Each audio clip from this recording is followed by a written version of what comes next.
Hello everyone, इस video के अंदर हम सॉल्व करने वाले हैं क्लास 12 का exemplar questions of unit number 1, जिसमें 3 चैप्टर आते हैं: sexual reproduction in flowering plants, human reproduction and reproductive health. इससे पहले मैंने क्लास 11 के सारे exemplar question starting from unit 1 to unit 5 solve कर दिए हैं और यूट्यूब पे रखे हुए हैं, आप लोग देख सकते हैं।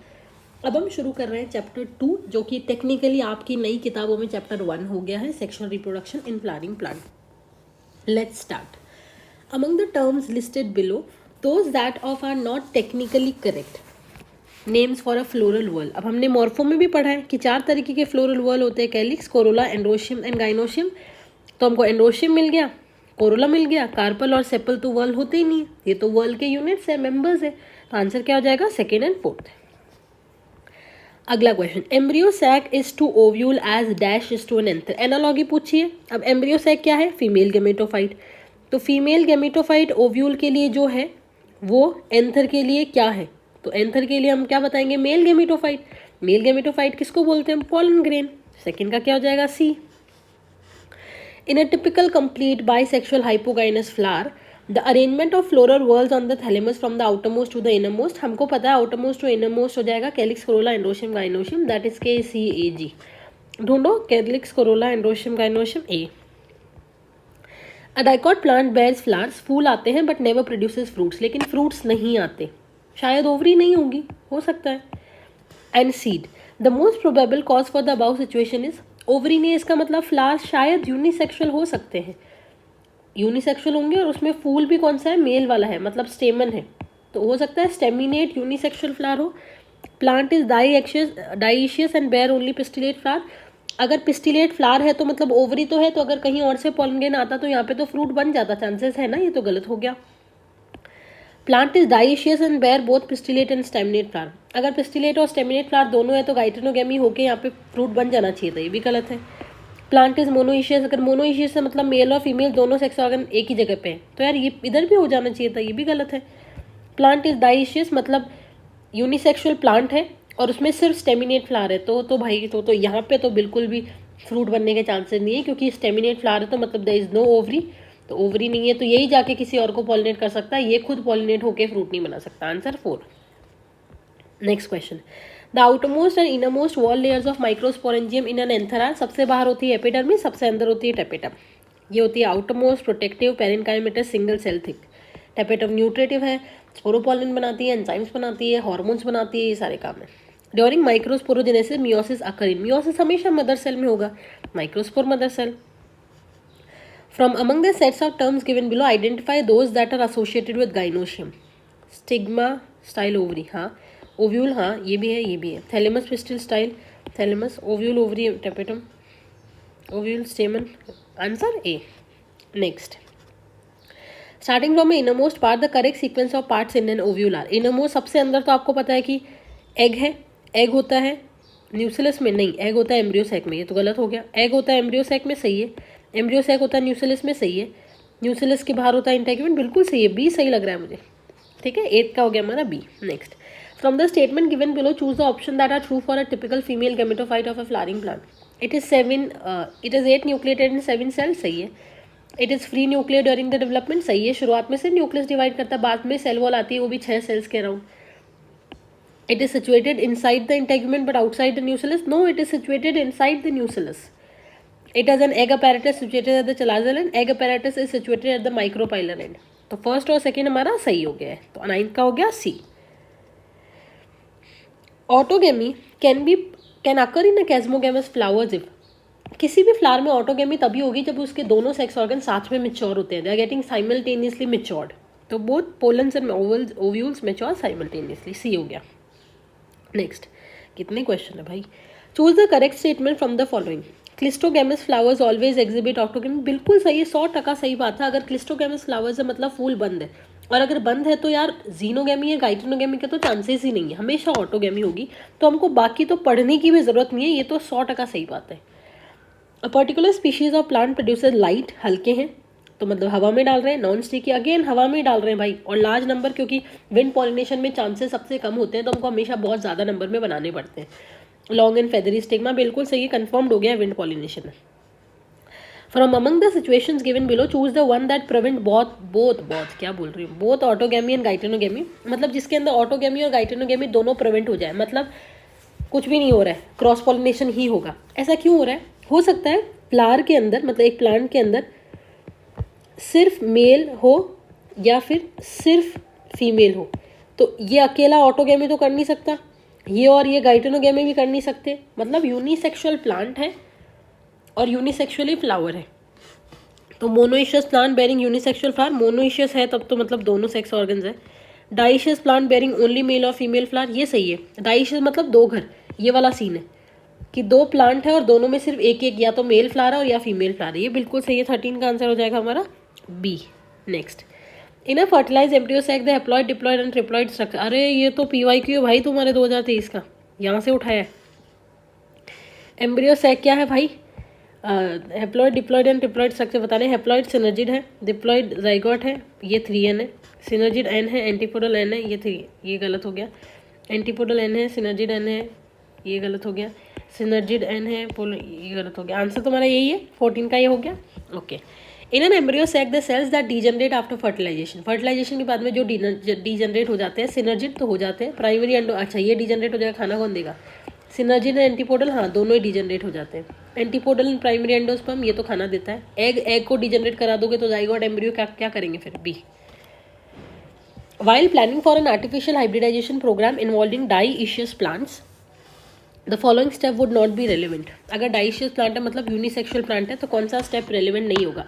अगर मान लो यूनिसेक्सुअल प्लांट है और उसमें मान लो सिर्फ मेल सेक्स ऑर्गन है, मतलब सिर्फ स्टेमन है, तो तुम इसके अंतर काट दोगे क्या? कोई पॉइंट ही नहीं है अंतर काटने का, क्योंकि ये खुद तो पॉलिनेट हो रहा नहीं है, तो पॉलिनेट करता है, तो emasculation would be an irrelevant step. NCERT के अंदर डायरेक्टली दे रखा है। आगे बढ़े क्या? In the embryos of a typical dicot and a grass true homologous structures. Dicot और ग्रास में होमोलोगस स्ट्रक्चर क्या है? होमोलोगस बोलते हैं लगभग सेम। कॉलियोराइजन कॉलियोप्टाइन सेम नहीं है भाई, दोनों अलग है, ओरिजिन भी अलग है। कॉलियोप्टाइन स्क्यूटेलम गलत है, कॉटिलिडन बिल्कुल सही, स्क्यूटेलम बिल्कुल सही। स्क्यूटेलम भी कॉटिलिडन है, कॉटिलिडन तो कॉटिलिडन है ही, दोनों सेम ही है, सी हो गया answer. The phenomena observed in some plant wherein parts of sexual apparatus is used for forming embryo without fertilization. Embryo without fertilization मतलब you are forming seed without fertilization, correct ना? तो seed किस में बनते हैं? एपोमिक्सिस में। In a flower if the megaspore mother cell form megaspore without undergoing meiosis. meiosis नहीं कर रहा तो क्या करेगा भाई? माइटोसिस करेगा। And if one of the megaspore develop into an embryo sac, तो अगर माइटोसिस किया तो मेगास्पोर की प्लॉइडी क्या है? 2N, तो उसका न्यूक्लियाई डिप्लॉइड हो जाएगा। अगला, the phenomena where in the ovary develop into a fruit. Ovary develop into a fruit without fertilisation, parthenocarpy. Done भाई, सेक्सुअल रिप्रोडक्शन हो गया। अगला चैप्टर है ह्यूमन रिप्रोडक्शन। ये रहा, शुरू करें। Question number 1, choose the incorrect statement from the following. In birds and mammals internal fertilisation take place, बिल्कुल सही है। Colostrum contain antibodies and nutrients, बिल्कुल सही है। Polyspermy in mammal is prevented by chemical changes, नहीं, सिर्फ केमिकल चेंजेस नहीं होते, उसमें डीपोलराइजेशन भी होता है, तो इलेक्ट्रिक पोटेंशियल में भी तो चेंजेस आते हैं, तो ये तो गलत हो गया। In the human female implantation occur almost 7 days after fertilisation, बिल्कुल सही है, तो आंसर क्या हो जाएगा? सी वाला गलत है। Identify the correct statement from the following. High level of oestrogen triggers the ovulatory surge, तो ठीक ही लग रहा है, ईस्ट्रोजन आगे होगा तभी तो वो फीडबैक मार के एलएच को सर्ज देगा, सही लग रहा है वैसे तो। Oogonial cells starts to proliferate and give rise to functional OI in regular cycle from puberty onward.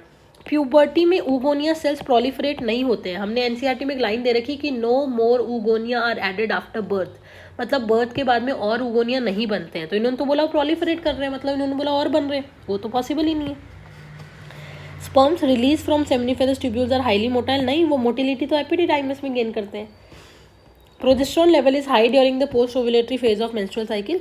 Menstrual cycle के पोस्ट ओव्यूलेटरी फेज मतलब ल्यूटियर फेज की बात कर रहा है, उसमें प्रोजेस्टेरॉन का लेवल हाई होता है। 100% सही बात है। अरे यार 2 मिल गए सही, डी और 1, एक चूज करना है। देखो डी तो 100% सही है, क्योंकि ये एनसीईआरटी में खुद ही लिखी हुई है बात।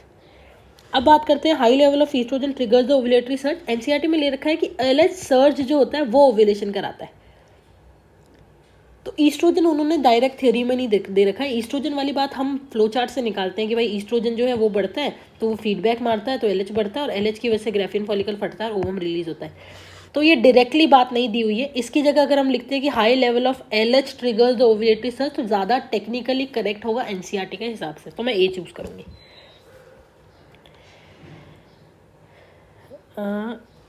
तो ए तो हमारा क्या हो गया, गलत, मतलब ए वाले को नहीं, हम डी वाले को सही बोलेंगे क्योंकि वो 100% सही बात दे रखी है NCERT में। ए वाले को फिर मैं छोड़ रही हूँ, डी वाले को मैं ज़्यादा करेक्ट मान रही हूँ। Spot the odd one out from the following structure with reference to the male reproductive system. Odd बताना है, रेटिटेस्टिन मेल का है, एपिडर्मिस मेल का है, वासा फ्रेंचिया मेल का है, इस्थमस फीमेल का है। Seminal plasma the fluid part of semen is contributed by तीनों ग्लैंड्स, दिस नहीं, first second fourth, sorry guys. Next, spermiation is the process of release of sperm from seminiferous tubule process. Mature graphene follicle is generally present in the ovary of a healthy human female around 5 to 8 day में तो बन नहीं पाता है, इधर बनेगा क्योंकि हमको 14 डे पे रिलीज करना है, पर 14 डे से 3 दिन इधर और 3 दिन उधर, हम ऐसा मानते हैं कि इतना ऊपर नीचे हो सकता है, डी हो जाएगा। Next question, acrosomal reaction of the sperm occur due to. Acrosomal reaction तब होती है जब वो जोना पेलिसिडा के कॉन्टैक्ट में आता है। टिन सेवेंथ का क्या हो गया बेटा, ए। आगे बढ़ता है, which one of the following is not a male accessory gland. ये एक्रोसोमल रिएक्शन क्या होती है तो मालूम है ना, एक्रोसोमल फटना, उसके हाइड्रोलिटिक एंजाइम को बाहर निकलना और जोना पेलिसिडा को डिसॉल्व करना, वो सारी बातें। Which one of the following is not a male accessory gland. Seminal vesicle तो है, प्रोस्टेट है, बल्बो एम्प्यूला नहीं है भाई, ये फीमेल का पार्ट है। The spermatogonia undergo division to produce sperm by the process of spermatogenesis, बिल्कुल सही है। Choose the correct one with reference to above. Spermatogonia है 46 क्रोमोसोम, सही है। And always undergo meiotic cell division, नहीं भाई, वो बीच में माइटोटिक भी करते हैं ताकि वो अपना नंबर इंक्रीज करें।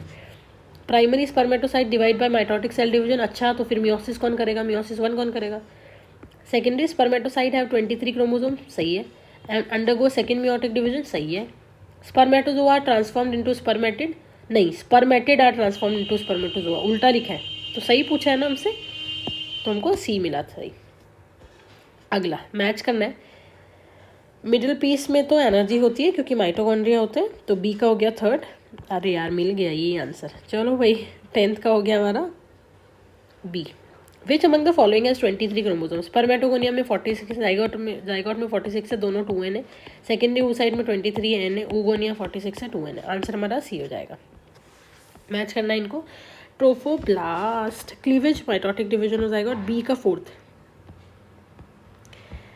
Trophoblast, outer layer of blastocyst, A का 3rd मिल गया। बी 12th का क्या हो गया बेटा जी, बी हो गया आंसर। आगे, विच one of the following hormone is not secreted by placenta. HCG होता है, ईस्ट्रोजन होता है, प्रोजेस्टेरोन होता है, LH नहीं होता है क्योंकि तो पिट्यूटरी रिलीज करता है। The vas deferens receives duct from seminal vesicle and opens into urethra as ejaculatory duct. अगला, urethral meatus refers to the opening of urethra, external opening of urinogenital duct, ये सही है। Opening of vas deferens into urethra, नहीं भाई, vast difference और urethra के अंदर open होता है इजैक्युलेटरी डक्ट के थ्रू, मसल्स तो गलत ही हो गया। Morula is a developmental stage between, पहले आता है जाइगोट, जाइगोट के बाद में आता है मोरुला, मोरुला के बाद में ब्लास्टुला, ब्लास्टुला के बाद में आता है गेस्टुला। तो मोरुला जाइगोट और ब्लास्टुला के बीच का स्टेज है। The membranous cover of the ovum at ovulation is, बाहर जो कवर होता है that is corona radiata. Identify the odd one from the following, labia minora, fimbriae, infundibulum, ये तीनों तो फेलोपियन ट्यूब के पार्ट है, ये एक्सटर्नल जेनिटिलिया है, तो 18 का हो गया A. That's it, we are done with human reproduction. अब हमारा अगला चैप्टर है रिप्रोडक्टिव हेल्थ, तो छोटा सा चैप्टर है, देखते हैं कितने क्वेश्चन है। 13 क्वेश्चन है भाई, ज़्यादा है इसमें भी। The method of directly injecting an sperm, अच्छा आपको स्पर्म सीधा ओवम के अंदर डाल रहे हो तो उसको हम क्या बोलते हैं, उसको हम बोलते हैं ICSI, intracytoplasmic sperm injection. Done. Increase IMR, मतलब बच्चे पैदा हो रहे हैं और मर रहे हैं, एंड डिक्रीज MMR, और मम्मियाँ नहीं मर रही है इन अ पॉपुलेशन, तो क्या होगा। देखो यार, दोनों जब साथ में, मतलब मान लो अगर IMR डिक्रीज हो गया और अगर MMR भी डिक्रीज हो गया तो दोनों मिलके पॉपुलेशन बढ़ा देंगे, क्योंकि ना तो बच्चे मर रहे हैं ना मम्मियाँ मर रही है। अगर इंक्रीज IMR हो गया और इंक्रीज MMR हो गया तो पॉपुलेशन क्या हो जाएगी, कम हो जाएगी। लेकिन एक चीज़ कम एक चीज़ ज़्यादा हो रही है तो कोई सिग्निफिकेंट चेंजेस आएंगे नहीं। Intensely lactating mothers do not generally conceive, हाँ एक बार बच्चा पैदा हो जाए उसके बाद 5-6 महीने के लिए हम बोलते हैं कि वो कंसीव नहीं करती है अगर उनका लैक्टेशन स्ट्रॉन्ग चल रहा है तो, क्योंकि प्रोलैक्टिन बढ़ा हुआ रहता है और वो फिर फीडबैक आते हैं और फीडबैक की वजह से तुम्हारे LH FSH जो होते हैं वो सप्रेस हो जाते हैं, इसलिए नए फॉलिकल्स नहीं बनते, तो सप्रेशन ऑफ गोनेडोट्रोफिन हो जाएगा answer. Next, sterilisation technique are generally foolproof method of contraception. हाँ भाई, वासेक्टोमी और तुम्हारी वो दूसरी वाली कौन सी ट्यूबेक्टोमी में कोई साइड इफेक्ट नहीं होते। Yes yet this is the last option for the couples because पहली भी सर्जरी है, लोगों को डर लगता है। It is almost irreversible. हाँ सही है, ऑलमोस्ट इरिवर्सिबल। ये कुछ कुछ स्पेशल केसेस में रिवर्स कर लेते हैं। Of the misconception that it will reduce sexual urge, हाँ काफ़ी लोगों को ऐसा लगता है। It is a surgical procedure, हाँ ये भी डर ही है। Of lack of sufficient facility in many part of the country, बिल्कुल सी सारी बातें सही है। ठीक है, यही कारण है जिसकी वजह से कोई स्टेरिलाइजेशन टेक्निक वासेक्टोमी और ट्यूबेक्टोमी नहीं कराता है, तो डी हो जाएगा answer. A national level approach to build up a reproductively healthy society was taken up in our country 1951 में हुआ था, फैमिली प्लानिंग जिसको हमने बोला था। इमरजेंसी कॉन्ट्रासेप्टिव, अगर आपको लगता है कि आपका कोई कॉन्ट्रासेप्टिव मेथड फेल हो गया है और मतलब आप बाद में रियलाइज़ करते हैं, तो आप फर्टिलाइजेशन मतलब आपकी सेक्सुअल एक्टिविटी के 72 घंटे में अगर आप कॉन्ट्रासेप्टिव मेथड कोई इमरजेंसी कॉन्ट्रासेप्टिव दवाई यूज़ कर लेते हैं तो आप फर्टिलाइजेशन से बच जाएंगे। तो 72 hours of sexual activity coitus. अगला, choose the right one among the statement given below. IUDs are generally inserted by the user herself, नहीं भाई ये नहीं है possible. IUDs increases phagocytosis reaction in the uterus, ये सही है। आईओडीज सप्रेस गैमेटोजेनेसिस, नहीं, गैमीट तो बनवाएंगे, इनके बस में नहीं है गैमेटोजेनेसिस को रोकना। IUDs once inserted need not be replace, ऐसा बिल्कुल नहीं है भाई, बी हो जाएगा answer. Next, following statement are given regarding MTP, choose the correct option given below. MTPs are generally advise during first trimester, हाँ क्योंकि वो तभी सेफ रहती है। MTPs are used as a contraceptive method, नहीं कॉन्ट्रासेप्टिव मेथड की तरह use नहीं करते हम उसको। एमटीपीज आर ऑलवेज सर्जिकल, ज़रूरी नहीं है, दवाइयों से भी एमटीपीज कराते हैं। MTPs require the assistance of qualified medical personnel, बिल्कुल सही है। तो करेक्ट कौन कौन से मिले हमको, 1 और 4th। From the sexually transmitted disease mentioned below, identify the one which does not specifically affect the sex organ. जो सेक्स ऑर्गन को अफेक्ट नहीं कर रही है वो आपकी एड्स है, क्योंकि एड्स तो आपके इम्यून सिस्टम को अफेक्ट करती है। Condoms are one of the most popular contraceptive method because of the following reasons. They are effective barrier, सही है। They do not interfere with coital act, सही है। This help in reducing the risk of SID, सही है। STD, all of the above. Choose the correct statement regarding the GIFT zygote intrafallopian transfer. Ova collected from a female donor are transfer to the fallopian tube. ओवा मतलब gamete transfer कर रहे होते हैं, तो GIFT नहीं है। Zygote is collected from a female donor, एक फीमेल डोनर से जाइगोट लेंगे and transfer to the fallopian tube, zygote intra fallopian tube, बिल्कुल सही है। जाइगोट को फेलोपियन ट्यूब में कर दिया। Zygote is collected from a female donor and transfer to the uterus, तो फिर हम इसको जाइगोट इंट्रा फेलोपियन ट्रांसफर थोड़ी बोलते हैं, जाइगोट इंट्रा यूट्राइन ट्रांसफर बोलते हैं, तो गलत हो गया। ओवा कलेक्टेड फ्रॉम ए फीमेल, इसमें तो आप गैमीट ही कलेक्ट कर रहे हो, जाइगोट कर ही नहीं रहे होते, तो गलत हो गया। तो आंसर हमारा बी हो जाएगा। Next, the correct surgical process is the contraceptive method. Contraceptive method की तरह सर्जिकल मेथड कौन सा है, ओवेरिएक्टोमी, इसमें तो आपने ओवेरीज ही रिमूव कर दी, ये कोई मेथड थोड़ी हुआ। हिस्टेरेक्टोमी, इसमें आपने यूट्रस रिमूव कर दिया, ये कोई मेथड थोड़ी हुआ। वासेक्टोमी में आपने वास डिफरेंस को कट कर दिया, तो गैमीट के ट्रांसपोर्ट को आप ब्लॉक कर रहे हो, ये सही है। कैस्ट्रेशन में आपने टेस्टिस रिमूव कर दी, ये कोई मेथड थोड़ी हुआ। सी मतलब प्रेग्नेंट नहीं होना तो ऑर्गन्स ही हटा दो, ये तो कोई तरीका ही नहीं। Diaphragms are contraceptive devices used by the female. Use the correct option from the statement given below. They are introduced into the uterus, नहीं, they are used to cover the cervix. They are placed to cover the cervix, बिल्कुल सही है। They act as a physical barrier for sperm entry, बिल्कुल सही है। They act as spermicidal agent, नहीं, spermicidal मतलब जो स्पर्म को मार दे, मार नहीं सकते ये। अगर आप इनके साथ में कोई क्रीम्स यूज़ करते हो, स्पर्मिसाइडल क्रीम, जेलीज, फॉर्म्स वगैरह, तो मारा जा सकता है, अदरवाइज इनमें खुद में नेचुरल कैपेसिटी नहीं है। तो सेकेंड और थर्ड सही है। 13 का हो गया सी। दैट्स इट, हमारा यूनिट 1 ऑफ क्लास 12, मतलब जिसको यूनिट 6 लिखा हुआ है इन्होंने, क्योंकि यूनिट 5 तो आपके लिमिट में थे, ये डन हो गया। अगला हमारा जेनेटिक्स वाला यूनिट का एग्जाम्पल हम सॉल्व करेंगे। That's it, thank you.